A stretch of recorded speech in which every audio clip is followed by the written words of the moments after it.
আসসালামু আলাইকুম। আজকে চলে আসলাম প্রিন্টারের একটা ভিডিও নিয়ে। তো আমার কাছে দেখতেই পাচ্ছেন প্রিন্টারের একটা টোনার দেওয়া আছে। আমরা টোনার একটা নিয়ে আসলাম কিনে। তো এটা আমরা চলো আনবক্সিং করি দেখি।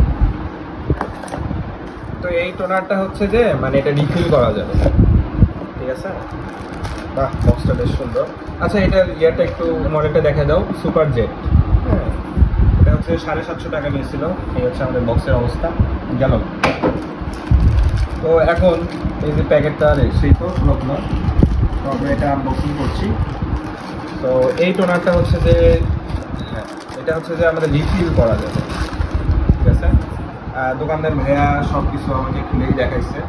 এই যে দেখতেই পাচ্ছেন মডেলটার নাম্বার দেখা যাচ্ছে। ওকে, তো এই যে কালি এটা, তো এটা নাকি রিফিল করা যাবে। 150 টাকা দিয়ে রিফিল করা সম্ভব। বর্তমানে আমাদের যে প্রিন্টারটা, এই প্রিন্টারে হচ্ছে যে টোনারটা আছে, তো সেটা আমরা একটু খুলে দেই।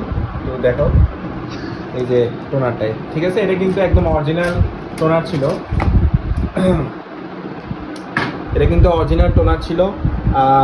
এটা মোটামুটি কালি শেষ। জানি না এটা কি রিফিল করা যায় কিনা। হ্যাঁ, এটা রিফিল করা যায়। যদি রিফিল করা যায় তাহলে আমি কিন্তু এটা রিফিল করে নিতে হবে। এটা একটু আমাকে জানাবেন যে এটা রিফিল করা যায় কিনা। এটা কিন্তু অরিজিনাল, এটা এটার সাথে ছিল বর্তমানে। ও, এই যে আমাদের যে প্রিন্টার, তো বর্তমানে আমরা হচ্ছে যে এই টোনারটা ঢুকাই দিচ্ছি। সব কিছু ওকে করাইছিল, এখান থেকে একটা ইয়া বের করতে হয়, সেটা ভাইয়ারা বেরই করে দিচ্ছে। ওকে, তো আমরা ঢুকে দিচ্ছি। ওকে, সো আমরা কিন্তু ঢুকিয়ে দিলাম। দেখি এরপর ব্যবহার করার পর রিভিউটা জানাবো। Thank you.